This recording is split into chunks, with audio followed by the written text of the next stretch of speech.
Olha essa, dinheiro do PCC no financiamento do filme do Bolsonaro. Gente, é uma novela. Não deixam nem a gente assistir a Copa. Olha aqui, ó. Folha de São Paulo, um fundo chamado Gold Style, que o Vorcaro tinha lá nesse fundo 1.800 bi. Aí tem uma gestora que é a REAG, que está envolvida em tudo que é coisa. E aí tem o BK Bank. Esse BK Bank é o banco que operava diretamente para o PCC. Isso tudo foi operação carbono oculto que pegou. Pois bem, aquele dinheiro que foi para Eduardo Bolsonaro, naquele fundo Ravengate do Texas, saiu de uma empresa Entre Investimentos. O COAF, olha só, investigação da Receita Federal, pega que desse Gold Style, que operava com o BK Bank, e era administrada pelo REAG, passou 20 milhões, Gold Style, 20 milhões para aquele fundo Ravengate, que era administrado pelo Eduardo Bolsonaro. Ontem eu mostrei para vocês que o valor que foi pago não foi 61 milhões, foram 78 milhões. Isso aqui é muito grave, é escandaloso. Eu peço que você compartilhe esse vídeo. A matéria da Folha de São Paulo, uma matéria bem fundamentada, em cima de dados do COAF. É escandaloso. Eu não sei onde essa novela vai acabar, mas com certeza, cada dia surge um fato novo.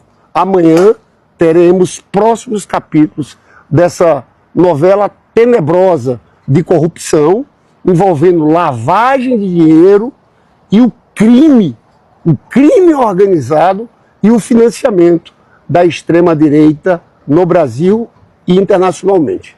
Não podemos nos esquecer que o Vorcaro, como eu disse, está preso há 3 meses sem que haja uma ação penal contra ele. Eu não posso dizer que eu concordo que alguém fique preso 3 meses sem uma ação penal. Se não há uma ação penal contra você, você sequer pode se defender. Você vai se defender contra o quê? Isso aí que vocês acabaram de ouvir é simplesmente o amiguinho do Eduardo Bolsonaro, Paulo Figueiredo, que mora com o Eduardo nos Estados Unidos, literalmente passando pano pro escândalo do Banco Master e achando um completo absurdo a prisão de Daniel Vorcaro. Isso aqui, gente, é para você compartilhar ao máximo esse vídeo, porque se até mesmo os próprios bolsonaristas do núcleo da família Bolsonaro estão agora criticando a prisão injusta de Daniel Vorcaro, dizendo que não tem provas, dizendo que ele não é criminoso de nada, que não é culpado de nada, e é uma grande vítima da sociedade, quer dizer que, primeiro, o Daniel Vorcaro tem muita coisa para poder delatar sobre essa família Bolsonaro. Segundo, que eles estão morrendo de medo disso e por isso que vão tentar tirar o Vorcaro da cadeia de qualquer jeito antes que ele abra o bico. Peço que você exploda de compartilhar esse vídeo porque a gente tem que deixar o Brasil inteiro sabendo que a família Bolsonaro está nesse momento trabalhando para poder tirar o bandido do Vorcaro da cadeia. A esperança do Vorcaro tem nome e sobrenome: Flávio Bolsonaro, presidente em 2026. Segundo a análise publicada na imprensa, o Daniel Vorcaro estaria tentando ganhar tempo com a delação. Ao que parece, ele ainda aposta numa virada de poder. Se o Flávio vencer a eleição, o ambiente contra ele pode mudar. Por que isso importa? Porque Vorcaro tenta negociar uma delação premiada, mas a Polícia Federal vê falta de novidade concreta. Ou seja, não basta contar uma versão. Para a delação valer, tem que entregar prova, nome, caminho do dinheiro e fato novo. Agora vem a parte que pressiona o Flávio. O Intercept revelou conversas sobre um financiamento de até 24 milhões de dólares, cerca de 134 milhões de reais, para o filme Dark Horse. Parte desse dinheiro já foi paga. O Flávio disse que o assunto era o filme e nega irregularidades. A hipótese mais incômoda para a direita é muito simples. Se o Vorcaro acredita que o Flávio pode chegar ao poder, talvez ele não queira entregar tudo agora e destruir, claro, uma ponte política que pode ser útil depois. Não dá para afirmar que houve promessa de proteção, mas dá para dizer que a delação fraca, nesse momento, vira um sinal político. Para o Flávio, o desgaste é direto. A campanha dele passa a carregar o banqueiro investigado, o dinheiro milionário, um filme político, uma delação que parece andar com o freio puxado. Ou seja, na verdade, não existe a menor possibilidade desse plano do Vorcaro dar certo, tá? E no final das contas, ele vai ter que contar tudo se quiser sair da cadeia. Porque o Flávio Bolsonaro, além de estar com esse desgaste horrível, está sendo rejeitado pela maioria da população. Existe, inclusive, a possibilidade do presidente Lula ganhar no primeiro turno. Não sei se o Vorcaro está sem informações sobre as últimas pesquisas, mas se ele tiver, ele só vai sair perdendo. De qualquer jeito, ele vai acabar ficando sabendo e ou ele entrega tudo, quase tudo, ou ele vai ficar preso. E para alguém como ele, que está acostumado com todas as regalias e luxos da vida, está sendo uma tortura absurda. Ou seja, ele vai acabar falando. Se você gostou dessas informações, concorda comigo, se inscreva no canal, compartilhe e deixe seu like. Até a próxima. A Copa do Mundo começa hoje. E a gente vai torcer pro Brasil. A gente vai botar a camisa do Bolsonaro que vocês estão vestindo aí, torcer pra nossa seleção. E esse governo, o governo Lula, é tão ladrão que ele, até a bandeira do Brasil, eles querem roubar. O PT largou a bandeira do Brasil na lata do lixo. O Bolsonaro foi lá, pegou, cadê a bandeira? Pegou essa bandeira e levantou com orgulho, porque a gente é brasileiro, tem o coração verde e amarelo, a gente ama a nossa pátria. E muita gente vai assistir os jogos da Copa, já que vão ser transmitidos no horário mais tarde, vão assistir muitas vezes em casa, com medo de serem assaltados, porque se vão brombar, se vão pra rua, pode passar um marginal que tá aí mandando nas ruas do Brasil por causa desse governo Lula e pode acabar fazendo a nossa família sofrer. Eu quero dizer a todos vocês, enquanto o Lula vai para os Estados Unidos para fazer lobby a favor de traficantes e de terroristas do CPI-PCC, nós fomos para lá pedir que eles fossem declarados terroristas. O assunto principal da conversa de Lula, e eles falaram abertamente, foi as tarifas. Donald Trump queria impor tarifas, Lula foi lá para falar, olha aqui, tá de igual para igual. Quanto a gente importa e quanto a gente exporta dos Estados Unidos está igual. Apresentou um monte de documentos e aí a reunião não foi das melhores. Na sequência, Flavinho foi lá e agora estão falando que vão impor tarifas contra a gente. Teve o assunto B das organizações terroristas, que nós sabemos que é só perfumaria. A segurança pública, que ele comentou aqui, na sua casa, na minha casa, é responsabilidade dos municípios e do Estado. Quem controla a guarda da sua cidade é a prefeitura. Quem controla a PM da sua cidade, a polícia civil da sua cidade, é o Estado, seu governador. Segurança pública é diretamente relacionada ao governo do Estado. E Flávio falando que Lula vai roubar a bandeira do Brasil. Esses pangarés aí que roubaram a bandeira do Brasil, mas você consegue ver nitidamente ele costurando o discurso dele. Ele começou com a bandeira, patriotismo, aí entrou a segurança pública na casa das pessoas e terminou com a tal da organizações terroristas, que viraram realmente, mas não tem que pedir ajuda para os Estados Unidos, né? Não tem que se ajoelhar para os Estados Unidos, né? Foram 2 votos contrários à instalação da CPI das milícias. Só 2. Domingos Brazão e Flávio Bolsonaro. O Brazão não pode mais entrevista, está preso, vai mofar lá dentro. E o Flávio Bolsonaro diz, mas na época não era bem assim. Você acha que a ligação que dizem a família Bolsonaro tem com milícia começou aí? Não, é bem anterior. É bem anterior. No início dos anos 2000, o Flávio Bolsonaro dá uma medalha Tiradentes para um cara chamado Adriano da Nóbrega, Capitão Adriano, um matador profissional, o cara que cria uma coisa chamada Escritório do Crime, no Rio de Janeiro. Ele recebe a maior comenda do Estado, ele estava preso, acusado de um homicídio, recebe a comenda dentro da prisão, entregue pelo deputado, então, Flávio Bolsonaro. Entrega para o Major Ronald, preso agora recentemente pela morte da Marielle. Tudo anterior a 2008. Essa relação você acha que continua? Eles sempre tiveram. Quando eu apresentei o relatório da CPI das milícias, 2008, dezembro de 2008, o Jair Bolsonaro, que era deputado federal na época, deu uma entrevista longa dizendo, porque virou um assunto muito grande na mídia, e ele deu uma entrevista longa dizendo o seguinte, nem toda milícia é ruim, esse relatório é uma palhaçada. Jair Bolsonaro, deputado Jair Bolsonaro, 10 de dezembro de 2008. Podem procurar. Eles sempre defenderam e sempre tiveram essas relações. Eu não estou com isso dizendo que eles são milicianos. Não são. Não são donos de milícia. Mas que sempre mantiveram relações e que sempre tiveram uma postura, no mínimo, conivente com essa organização criminosa, são fatos. Agora apareceu o comprovante final para terminar de asfixiar o Flávio Bolsonaro. Segundo o Intercept, uma planilha e um comprovante bancário mostram como Daniel Vorcaro enviou dinheiro para financiar o Dark Horse, A planilha se chama Funding in Schedule.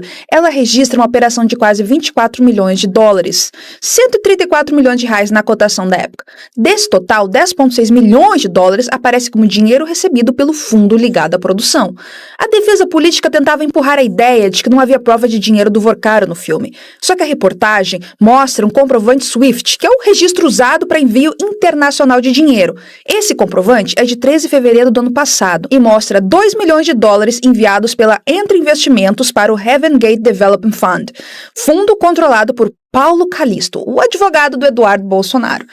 Isso pressiona o Flávio porque a versão dele é que era um filme privado, com dinheiro privado. Só que agora a história precisa explicar uma cadeia inteira. É banqueiro investigado, empresa intermediária, Banco Brasileiro, fundo nos Estados Unidos e filme usado para construir a imagem política do Jair Bolsonaro. A suspeita que precisa ser investigada é muito simples. De onde sai o dinheiro, quem mandou, quem recebeu, para que foi usado e se parte dele serviu para bancar algo além do filme. Apesar que nós já sabemos da resposta a essa pergunta, né? Agora, a Polícia Federal já pediu a quebra do sigilo bancário do fundo usado para enviar o dinheiro para o financiamento do fundo. E nós aqui vamos esperar os próximos capítulos, os próximos vazamentos. Porque eu imagino que tem muita coisa ainda para aparecer até outubro. Se você gostou disso, se inscreva no canal, compartilhe, deixe seu like. Até a próxima. E o esgoto de Flávio Bolsonaro não para de feder. Saiu matéria hoje de que a dona lá da produtora do filme do Jair Bolsonaro é a mesma dona de ONG que desviou recursos do SESI em 7 estados e no Distrito Federal. Aí são contratos superfaturados em mais de R$1 milhão e que tinha empresa aí sem funcionário, empresa de fachada que recebia recursos milionários e esse recurso aí é de imposto federal, porque é recurso de impostos pagos pela indústria e por isso é controlado pela Controladoria Geral da União e foi descoberto esse superfaturamento e um monte de irregularidade nas empresas que receberam. Inclusive tinha empresa que tinha CNPJ só para receber recursos e era de fachada, nem funcionava. Essa mesma empresa é que está sendo investigada pelo contrato de Wi-Fi com a Prefeitura de São Paulo de não ter entregue parte do serviço. É só sujeira dessa Karina, dona dessas duas ONGs, saiu no Intercept Brasil hoje essa informação. Saiu também uma planilha mostrando uma parte do recurso que sim, saiu de Daniel Vorcaro do Banco Master para financiar o filme de Jair Bolsonaro e tem tudo a ver com aquela ligação de Flávio Bolsonaro cobrando dinheiro de Daniel Vorcaro. É sujeira, é dinheiro sujo, dinheiro porco que o bolsonarismo tá nadando há anos. Tá tudo vindo à tona agora e tá derretendo a candidatura de Flávio Bolsonaro. Gente, vamos compartilhar, vamos desmascarar. Esses caras não são bonzinhos, não. Estão atrelados à maior fraude bancária do Brasil, que é a questão do Banco Master. Compartilha essa notícia, comenta, se não me segue, aproveita e me segue para mais informação como essa. Agora os bolsonaristas vão babar de raiva. Lula joga pelo Brasil, enquanto os falsos patriotas vão lá trair a pátria. Dessa Copa do Mundo, pense nisso quando você estiver assistindo o jogo. Digite aí, Lula craque do Brasil. Vocês não vão acreditar no que o Eduardo Bolsonaro acabou de fazer.